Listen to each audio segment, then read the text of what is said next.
نبی پاک صلی اللہ تعالیٰ علیہ وسلم نے حضرت ابو بکر صدیق کو امیر حج بنا کے رخصت فرمایا۔ دیکھیں کہاں کہاں محبوب انہیں اپنا نائب بناتے ہیں۔ اب 9 کو تو حضور نے حضرت ابو بکر صدیق کو امیر حج بنایا اور پھر اعلان فرمایا، جہاں جہاں مسلمان آبادیاں تھیں وہاں اعلان کر دیا گیا کہ آئندہ سال رسول پاک علیہ السلام خود حج کے لیے تشریف لے جائیں گے۔ اب ایک بڑی تعداد مسلمانوں کی جمع ہونے لگی۔ ذی قعدہ کے آخری ایام میں ہزاروں کی تعداد میں لوگ مدینہ شریف میں جمع ہو گئے۔ ظہر کی نماز کی ادائیگی کے بعد سیرت نگار کہتے ہیں کہ 28 ذی قعدہ تھی، نبی پاک علیہ السلام ظہر پڑھ کے حج کے لیے نکلے، اور جہاں آج ذوالحلیفہ ہے، ابیار علی جس جگہ کو کہتے ہیں، میقات مدینہ بھی کہا جاتا ہے، وہاں اللہ کے محبوب نے پہلے رات گزاری۔ وہیں پہ نبی پاک صلی اللہ تعالیٰ علیہ وسلم نے احرام باندھا، حضور تشریف لے گئے۔ یہ حج قران تھا۔ نبی پاک صلی اللہ تعالیٰ علیہ وآلہ وسلم کے ساتھ اس طرح لوگ امڈ کے آئے، جہاں جہاں سے لوگ تھے مسلمان وہ سارے جمع ہوئے حضور کے ساتھ اللہ کی بارگاہ میں حاضر ہونے کے لیے۔ 1,40,000 صحابہ، یہ ایک ہی دفعہ صحابہ کا اتنا بڑا مجمع جمع ہوا ہے، ایک ہی دفعہ۔ اور حضور علیہ السلام کی خواہش تھی کہ یہ سارے لوگ وہاں پہنچیں۔ محبوب کریم علیہ السلام 4 ذی الحج کو حضور علیہ السلام نے طواف کیا، صفا مروہ کیا، احرام نہیں کھولا، قربانیاں ساتھ تھیں، چونکہ یہ حج قران تھا۔ اللہ کے رسول صلی اللہ تعالیٰ علیہ وآلہ وسلم نے پھر 8 ذی الحج کو ظہر کی نماز جا کے منا کے میدان میں ادا کی۔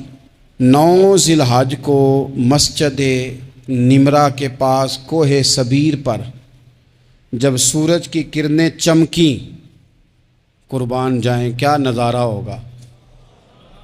لبیک لبیک کی صدا آ رہی ہے، دے کون رہے ہیں؟ مدینے والے محبوب صلی اللہ علیہ وسلم۔ حضور اس لشکر حسن کو لے کر، اس نور بھرے قافلے کو لے کے، یہ کون ہیں جو حضور کے ساتھ سارے نکلے ہیں؟ یہ کون ہیں سارے؟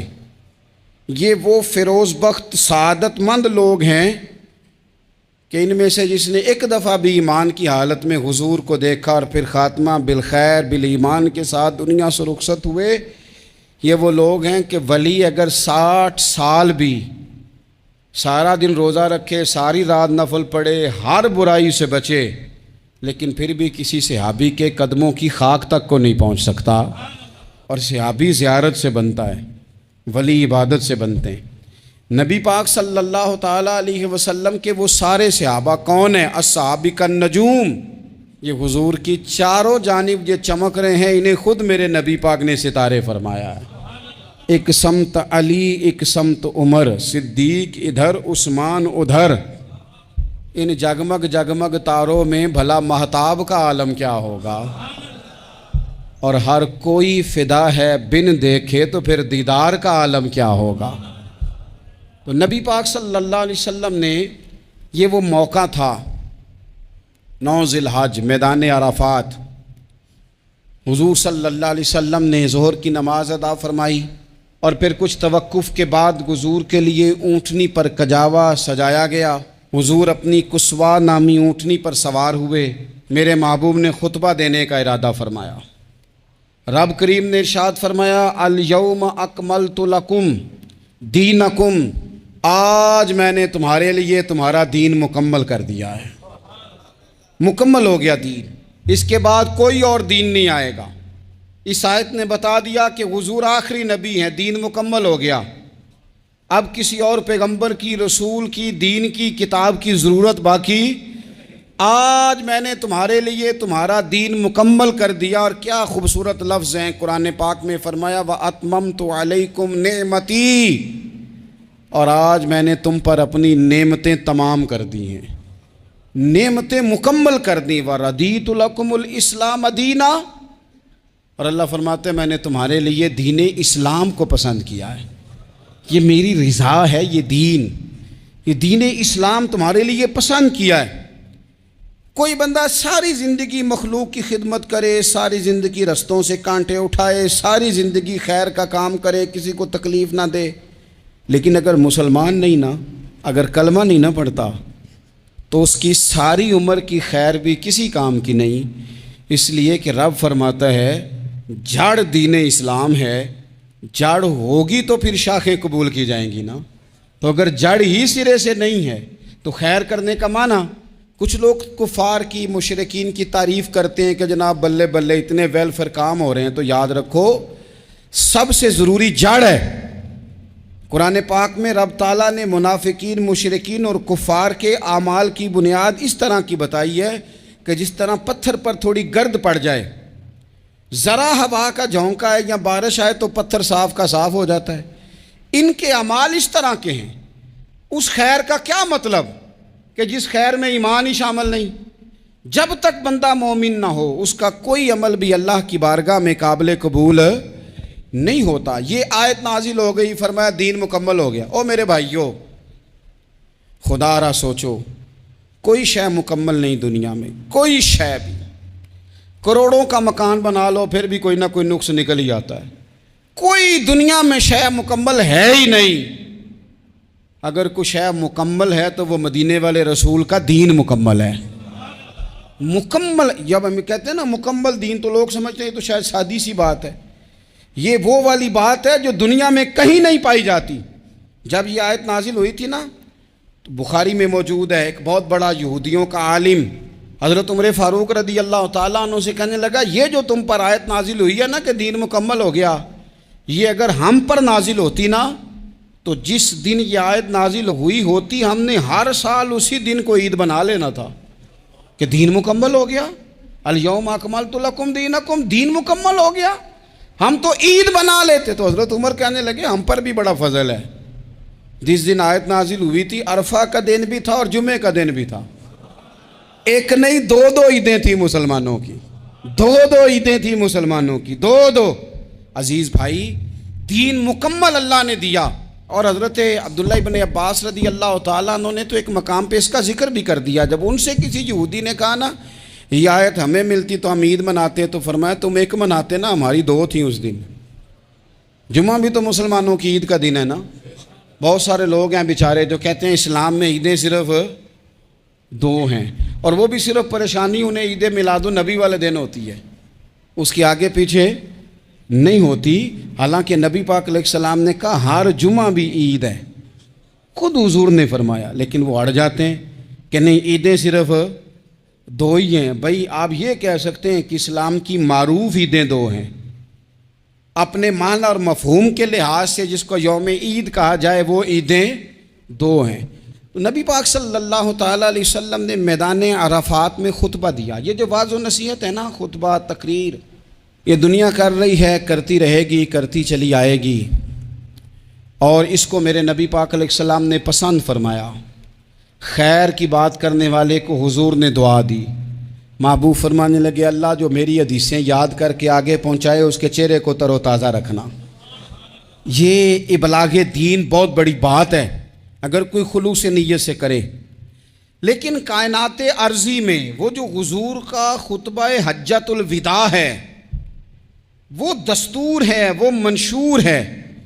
انسانی حقوق پر اس سے بڑا چارٹر نہ پہلے کبھی تھا نہ قیامت تک دوبارہ بن سکتا ہے۔ اس کو خطبہ حجۃ الوداع کیوں کہتے ہیں؟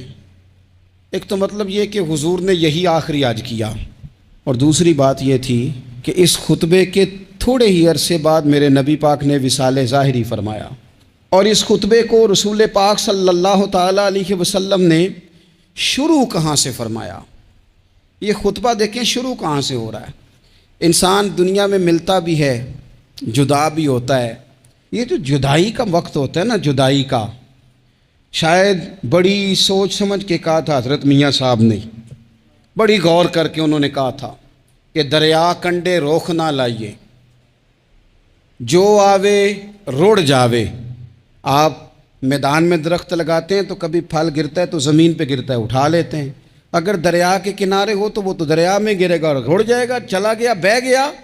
فرمانے لگے دریا کنڈے روخ نہ لائیے، جو آوے رڑ جاوے تے پردیسی نال نہ یاری لائیے، او دا جدوں دل کرے ٹر جاوے وہ تو چلا جاتا ہے۔ یہ خطبہ شروع کہاں سے ہو رہا ہے؟ یعنی ابھی آغاز کلام ہے، بات آگے آئے گی، آغاز کلام ہے۔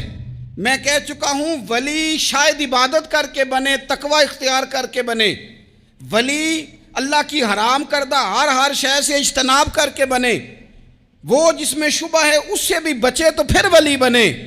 لیکن صحابی تو حضور کی زیارت سے بنتا ہے نا، نبی پاک کی زیارت سے بنتا ہے، اور صحابہ تو وہ صحابہ تھے جن کی ہر صبح عید ہوتی تھی، خدا کا قرب حاصل تھا، نبی کی دید ہوتی تھی۔ وہ تو اس طرح کا ماحول تھا کہ نبی پاک نے فرمایا حضرت ابو ہریرہ سے یہیں بیٹھے رہتے ہو، تھوڑا ذرا کبھی کوئی کام بھی کر لیا کرو، وقفے سے ملنے سے محبت بھی بڑھتی ہے۔ تو حضرت ابو ہریرہ اٹھے اور ستون کے پیچھے سے ہو کے واپس آ گئے، فرمایا آ گئے ہو؟ عرض کی حضور دل ہی نہیں لگتا تو جائیں کہاں۔ وہ جو حضور سے آ کے کہتے تھے نا یا رسول اللہ صلی اللہ علیہ وسلم، حضرت صوبان بن مالک، حضور نے فرمایا پریشان دکھائی دیتے ہو؟ کہا یا رسول اللہ ایک بات پریشان کرتی ہے۔ کہا وہ کیا؟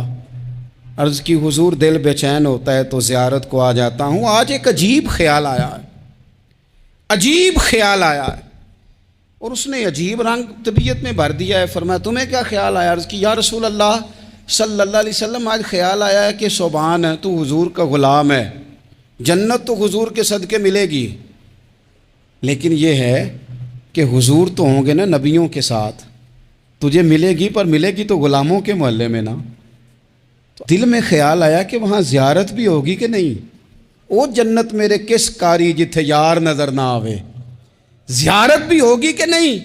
حضور کی بارگاہ میں جب حضرت صوبان نے عرض کی تو رب کریم نے فرمایا محبوب جو تیری اور تیرے رب کی اطاعت کرے نا، اولئک انعم اللہ علیہم من النبیین والصدیقین والشہداء والصالحین، فرمایا ان کو اللہ نبیوں کے، صدیقین کے، شہداء اور صالحین کے ساتھ ہی جنت میں اکٹھا فرمائے گا، وہ اکٹھے رہے۔ تو جن کو تو جنت میں بھی حضور کی زیارت کے بغیر چین نہیں تھا، ان کو حضور نے خطبہ حجۃ الوداع شروع کرتے وقت پہلا جملہ پتہ کیا کہا؟ حضور اونٹنی پہ ہیں، احرام باندھا ہوا ہے، 1,40,000 کم و بیش غلام سامنے کھڑے، عرفات کا میدان۔ محبوب فرمانے لگے پہلا جملہ، جو درد والے تھے وہ تڑپ گئے، یہ سارے درد والے تھے لیکن کچھ زیادہ مزاج شناس تھے۔ محبوب نے پہلا جملہ کہا، حضور فرمانے لگے لوگو جس طرح آج اکٹھے ہوئے ہیں شاید اس کے بعد دوبارہ ہم اکٹھے نہ ہوں۔ پہلا اعلان ہی کر دیا کہ یہ تمہارے ساتھ جو آج خطبہ ہے نا، اس میں اشارہ دے دیا کہ دوبارہ نہیں جمع ہوگے، اگلا حج نہیں کرنا، بس ختم ہوئی بات، یہ آخری پہلی بات ہی حضور نے یہ بیان کی۔ اب وہ اتنے دل نرم ہو گئے حضور کی بات سن کے، آنکھوں میں آنسو اس طرح آ گئے، طبیعت کا ملان اتنا بڑھ گیا کہ ہر ایک کا دل کشکول بن گیا، ہر طرف سے آہیں اور سسکیاں ہیں کہ حضور کے وہ جملے یوں صحابہ لے رہے تھے جب آپ سے کوئی کہہ دے کہ بھائی یہ وقت بس آخری ملاقات کا ہے، تو پھر انہوں نے وہ تو حضور کی ہر بات ہی توجہ سے سنتے تھے، پر یہاں جو انداز بن گیا وہ انوکھا بن گیا۔ فرمایا شاید دوبارہ ملاقات نہ ہو۔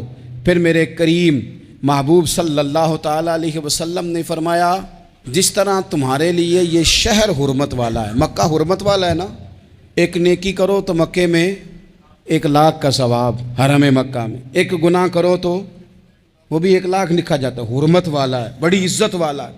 فرمایا جس طرح یہ گھر عزت والا ہے کعبہ، جس طرح یہ شہر عزت والا ہے، فرمایا جس طرح آج کا دن حرمت والا ہے، مسلمانوں میں تمہیں بتا کے جا رہا ہوں، تمہیں سمجھا رہا ہوں، اسی طرح میں نے تم سب پر ایک دوسرے کے مال اور عزت کو حرمت والا کر دیا ہے۔ اور صحابہ کو نا حضور نے پہلے یہ سبق پورا حضور نے پوچھا، یہ بھی ذرا کمال ہے، یہ بخاری مسلم کی حدیث ہے۔ حضور نے صحابہ سے پوچھا 9 ذی الحج ہے، جمعے کا دن ہے، ذی الحج کا مہینہ ہے، سب کو پتہ ہے، لیکن نا آپ جمعہ پڑھنے ہیں تو میں آپ سے کہوں کہ آج کون سا دن ہے، تو آپ کہیں کہ جناب جمعہ ہے، عجیب آدمی ہے جمعہ پڑھا رہے ہو، لیکن جو صحابہ کا انداز ہے وہ اور ہے. حضور نے پوچھا آج یہ کون سا مہینہ ہے؟ یہ ادب ہے، یہ مقام ہے، یہ وہ مقام ہے جہاں بہت سارے صرف عقل والے بندے جو ہوتے ہیں نا وہ بیچارے گرتے پڑتے ہیں اور کہتے ہیں جی بات آتی ہو تو بتانی چاہیے، یہ کیا بات ہوئی جی، بندہ بولے ہی نا، یہ کیا لیکن کچھ لوگ ایسے ہیں جن کا دھارا ادب کچھ اور ہوتا ہے. انہیں ڈھیروں باتیں بھی آتی ہوں تو ہر جگہ بات کرنے کی نہیں ہوتی، سب جگہ کہانیاں سنانے کی نہیں ہوتی. حضور نے فرمایا کون سا مہینہ ہے؟ قربان جائیں بھیا کو زبان ہو کے کہنے لگے واللہ و رسولہ عالم، اللہ جانے اللہ کا رسول جانے. سانو تے قید سجن دا گہنا ہے، او جنج رکھے اساں اونج رہنا ہے، ہمیں کیا پتا. پوچھا کسی نے، لکھا ہے صوفیاء نے، کسی نے پوچھا اوے تمہیں پتہ نہیں، کہنے لگے چپ کر، ہمیں کیا پتا کون سا مہینہ ہے. تو حضور نے فرمایا آج تاریخ کون سی ہے؟ بھائی صاحب کو پتا تھا نا 9 ذی الحج کو یہ حج ہوتا ہے، کون سی تاریخ ہے؟ کہا واللہ و رسولہ عالم، اللہ جانے اللہ کا رسول جانے. قربان جائیں. حضور نے پوچھا دن کون سا ہے؟ سب کو پتا ہے جمعہ ہے. کہنے لگے واللہ و رسولہ عالم، اللہ جانے اور اللہ کا. وہ صحابہ بتا کیوں نہیں رہے؟ تو اہل محبت کہتے ہیں صحابہ کا جواب یہ تھا ہمیں کوئی مہینوں سے غرض ہے، ہمیں کوئی دن سے غرض ہے، ہمیں کوئی تاریخ سے غرض ہے. حاجیو آؤ شہنشاہ کا روزہ دیکھو، کعبہ تو دیکھ چکے، کعبے کا بھی کعبہ دیکھو. ہمیں تو محبوب سے غرض ہے. مہینہ تھا ذی الحج کا، اگر حضور کہہ دیتے ذی الحج نہیں ذی قعدہ ہے تو ہم نے ذی قعدہ ہی بنا لینا تھا. تاریخ تھی 9، اگر حضور فرما دیتے 11 ہے تو ہم نے 11 ہی بنا لینی تھی. دن تھا جمعے کا، اگر حضور کہتے پیر ہے تو ہمیں کیا لگے، ہمیں تو محبوب کی رضا چاہیے. آپ دیکھیں نا ایک صحابی کے ہاتھ ذرا لمبے تھے تو حضور نے فرمایا یا ذوالیدین، او لمبے ہاتھوں والے. ان سے کوئی پوچھتا نام کیا ہے تو کہتے میرا نام ہے 2 ہاتھوں والا. او بھائی میرے بھی 2 ہیں، تم کیوں 2 ہاتھوں والا؟ کہنے لگے یہ نہیں مجھے پتا، مجھے نبی پاک نے کہا 2 ہاتھوں والا. تو ٹھیک ہو گئی جو حضور نے نام رکھ دیا. تو حضور سید عالم نے پوچھا، پھر حضور نے حرمت یاد کرائی. فرمایا یاد رکھو یہ دن بھی بڑی عزت والا ہے، جمعے کا ہے، یہ مہینہ بھی بڑی حرمت والا ہے، ذی الحج کا ہے، یہ تاریخ بھی بڑی حرمت والی ہے. لیکن فرمایا جس طرح اس دن کی، اس شہر کی، اس مہینے کی تم نے عزت کرنی ہے، اسی طرح ایک دوسرے کے مال کا، ایک دوسرے کی عزت کا تم نے پاس کرنا. مسلمان بھائیوں خدا را یہ حضور کہہ رہے ہیں یار، نبی پاک نے کعبہ کے سامنے کھڑے ہو کے فرمایا بیت اللہ تیری بڑی شان ہے، تیرا بڑا مرتبہ ہے، لیکن فرمایا میرے مومن کی عزت رب کی نظر میں کعبے سے بھی زیادہ ہے. ہم کیسے بیٹھ کے یار، ہم کیسے جرأت کرتے ہیں کسی کی پگڑی کھولنے کی کونے میں بیٹھ کے؟ ہم اپنے گھر بیٹھ کے کسی پر تبصرہ کر گئے، کسی بندہ مومن کی عزت اچھال گئے، بالکل پتہ نہیں تھا بات کا اور ہم نے کہانی بنا دی پوری کی پوری، داستان سرائی کر گئے. صبح سے شام تک ہماری گپ شپ کا عنوان کیا ہے؟ کسی نہ کسی کا شکوہ، کسی نہ کسی کی شکایت، یہ ہماری گپ شپ ہے. خدا را حضور نے تو خطبہ حجۃ الوداع میں پہلا سبق یہ دیا تھا کہ میرے جانے کے بعد ایک دوسرے کی عزت کرنا، اور اسی خطبے میں ایک جگہ پہ فرمایا یہ نہ ہو کہ میرے جانے کے بعد تم ایک دوسرے کی گردنیں مارنے لگ جاؤ. ایک دوسرے کی عزتوں کا خیال کرنا، پاس کرنا. مسلمانوں، میرے عزیز بھائیوں، بزرگوں، عزتوں کا دفاع شروع کریں. تھوڑی دیر کے لیے اپنی زبان لوگوں کے اوپر تبصرہ کرنے سے کنٹرول میں لائیں. کچھ چیزیں ایسی، میں مختلف شہروں میں جاتا ہوں، جس شہر میں گئے وہاں لوگوں نے یہ کہا جناب یہاں جو مولانا ہے نا، بعض لوگ یہ باتیں بڑی چسکے لے کے سنتے ہیں، یہاں جو مولانا ہے نا وہ کچھ نہیں کرتے، آپ بڑے اچھے ہیں، یہاں جو پیر صاحب ہیں وہ بڑے گڑبڑ ہیں، آپ بڑے اچھے ہیں. تو میں ان سے کہتا ہوں کہ میں اس لیے اچھا ہوں کہ میں تھوڑی دیر کے لیے آیا ہوں، میں نے چلے جانا ہے. اور دوسری بات یہ کہ مجھے آپ جتنا مرضی اچھا کہہ لیں، میں نے رخصت ہو جانا ہے 2-3 گھنٹوں کے بعد.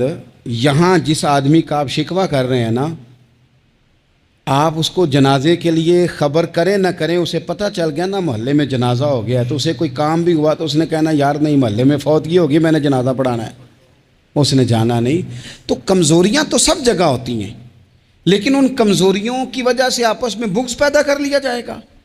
اور پھر کمال بات ہے نا کہ اپنی ساری کمزوریوں سمیت اپنے آپ سے پیار ہے، اپنے آپ سے محبت ہے، اور دوسرے کی ایک کا پتہ چل جائے تو ہمیں گھن آنے لگ جاتی. تو حضور نے خطبہ حجت الوداع کے موقع پر یہ بات ارشاد فرمائی. دوسرا حضور نے فرمایا لوگوں یاد رکھنا، یہ خطبہ حجت الوداع میں نبی پاک نے فرمایا، یہ حضور خطبہ دے رہے ہیں اور اس وقت دے رہے ہیں جب حضور صحابہ کو بتا چکے ہیں کہ یہ آخری ملاقات ہے. جو دور دراز سے آئے ہیں ان کو بتایا ہے کہ یہ میری تمہاری جو مجلس ہے، جو محفل ہے، جو تم سے بات ہو رہی ہے، یہ آخری ہے. محبوب فرمانے لگے لوگوں یاد رکھنا قیامت قائم ہوگی. ان جملوں کا حسن ملاحظہ کر لیں. فرمایا قیامت قائم ہوگی، تم اپنے رب سے ملاقات کرو گے، اور فرمایا تمہارا رب تم سے تمہارے اعمال کے بارے میں پوچھے گا. یہ خطبہ حجت الوداع میں کریم نے فرمایا. صبح تم اٹھے، کیا عمل کیا؟ اللہ پوچھے گا.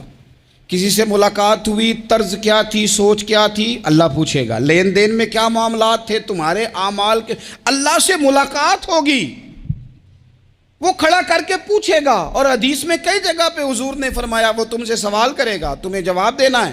میرے عزیز بھائیوں، تیار رہنا چاہیے، تیار. ہم نا منت کرتے ہیں آخری دن ہو نا، تنخواہ دار لوگ کہتے ہیں یار یہ آخری ایام چل رہے ہیں، کوئی خرچہ نہ بتاؤ، اس لیے کہ حساب کے متھے لگنا ہے. آخری دنوں میں، بجٹ کے دنوں میں لوگ پریشان ہوتے ہیں کہ حساب دینا ہے. جب رب سے ملاقات کریں گے اور وہ حساب مانگے گا، کتنا مشکل کام ہے. اور ایک مقام پہ حضور نے فرمایا جس سے اللہ نے حساب مانگا وہ تو الجھ گیا، دعا کرو وہ حساب مانگے ہی نہ، بے حساب ہی بخشش فرما دے. نبی پاک صلی اللہ تعالیٰ علیہ وآلہ وسلم نے ارشاد فرمایا اسی خطبہ حجت الوداع میں. حضور فرمانے لگے سن لو، میں نے تم تک اللہ تعالیٰ کا پیغام پہنچا دیا ہے. اب جس شخص کے پاس امانت رکھی ہو اس پر لازم ہے کہ وہ امانت اس تک پہنچا دے جو اس کا مالک ہے. ہم بہت سارے لوگ ایسے ہوتے ہیں ہمارے پاس امانتیں ہوتی ہیں، کچھ بھی نہ ہو تو کچھ لوگوں کے راز کی امانت ہوتی ہے، کچھ بھی نہ ہو تو کچھ لوگوں کی باتیں ہم تک پہنچ جاتی ہیں، وہ راز ہوتا ہے، وہ امانت ہوتی ہے. مجلس کی گفتگو بھی امانت ہے، لیکن ہم امانتوں کا خیال نہیں کرتے، خیانت ہو جاتی ہے. بہت محتاط ہو کر اپنی زندگی میں امانتوں کا خیال کیا جائے. یا ایھا الذین آمنوا لا تخونوا اللہ والرسول وتخونوا اماناتکم وانتم تعلمون. اللہ فرماتے ہیں ایمان والو، نہ رب سے خیانت کرنا، نہ رب کے رسول سے خیانت کرنا، نہ آپس میں ایک دوسرے سے خیانت کرنا، جانتے بوجھتے ہوئے یہ کام نہ کرنا. وانتم تعلمون، جانتے ہو، تمہیں پتہ ہے. کبھی بھی بددیانتی کا مظاہرہ نہ کریں اپنی زندگی میں، کبھی بھی. اور یہ بھی یاد رکھ لیں بچوں کو کیا پتا کہ ہمارا ابا حلال لا رہا ہے کہ حرام لا رہا ہے. آپ لا رہے ہیں نا تو وہ تو بیچارے بھولے پن میں کھا رہے ہیں، تو حساب آپ نے دینا ہے. جنہ لی تو پاپ کمائے ہن کتھے نہیں ہو تیرے کر دے بلانا. تو بچوں کا تو یہ معاملہ ہے بھائی، اللہ ماشاءاللہ کہ وہ وقت پہ ہی شادی کے 10-15 دن کے بعد ہی ان کو پیغام مل جاتا ہے کہ اگر ہمارا علیحدہ گھر ہو تو میں مرضی سے سجاؤں، تو میں مرضی سے سنواروں، تو میرا کوئی مطلب اپنا سلسلہ ہو. تو بڑے ٹائم پہ ساری باتیں شروع ہو جاتی ہیں، وہ تو معاملہ ہی بالکل اور ہے. تو بالکل کسی بھی امانت میں کبھی بھی خیانت کرنے کی کوشش نہ کریں. اور یاد رکھیں مال حرام جہاں آتا ہے وہاں بڑی تباہی آتی ہے. جہاں لوگ بددیانت ہو جاتے ہیں وہاں معاملات بڑے خراب ہو جاتے ہیں. اللہ تبارک و تعالیٰ دیانتداری کی توفیق عطا فرمائے. حضور نے خطبہ حجت الوداع کے موقع پر فرمایا میں نے آج جاہلیت کے سارے سود ختم کر دیے. نبی پاک میدان عرفات میں کھڑے ہو کے فرمانے لگے جس بندے نے بھی کسی سے پیسے لیے ہیں وہ اصل رقم دے گا، زائد نہیں دے گا. حضور کے بڑے قریبی تھے ایک، فرمایا انہوں نے بھی کچھ لوگوں سے پیسے لیے ہوئے، چونکہ وہ سب لوگ کرتے تھے، حرام ہی نہیں تھا. فرمایا میں ان کو بھی حکم دیتا ہوں کہ یہ اصل رقم وصول کریں گے، کسی سے ایک پائی بھی زیادہ وصول نہ کریں گے. نبی پاک صلی اللہ تعالیٰ علیہ وسلم نے خطبہ حجت الوداع میں ایک باریک بات حضور نے بھی، یہ آپ نے ضرور سمجھنی ہے، بالخصوص جو لوگ تھوڑا دین پر عمل کر رہے ہیں، جن کا لبادہ مذہبی ہو گیا، جنہیں لوگ حضرت صاحب، قاری صاحب، علامہ صاحب، مفتی صاحب، حاجی صاحب، بزرگوں کہہ کے بلاتے ہیں، وہ اس پر توجہ کریں. میرے نبی پاک صلی اللہ علیہ وسلم نے خطبہ حجت الوداع کے موقع پہ ارشاد فرمایا لوگوں شیطان اب مایوس ہو گیا ہے، وہ تم سے بتوں کی پوجا نہیں کرا سکے گا. ہاں وہ تمہیں چھوٹے چھوٹے گناہوں میں مبتلا کرے گا، وہ تم سے چھوٹے چھوٹے عیب کرائے گا، تم سمجھو گے یہ تو غلطی کوئی نہیں، فرمایا اس سے بچ کے رہنا۔ اب وہ مایوس ہو گیا، بتوں کی پوجا نہیں کرا سکتا، تمہیں اپنی پوجا نہیں کرا سکتا، لیکن چھوٹی چھوٹی غلطیاں، ایک مقام پہ فرمایا نا، چھوٹا گناہ ہونا تو مومن اسے پہاڑ سمجھتا ہے، اتنا بڑا ہو گیا، اور منافق کہتا ہے یہ تو کچھ بھی نہیں۔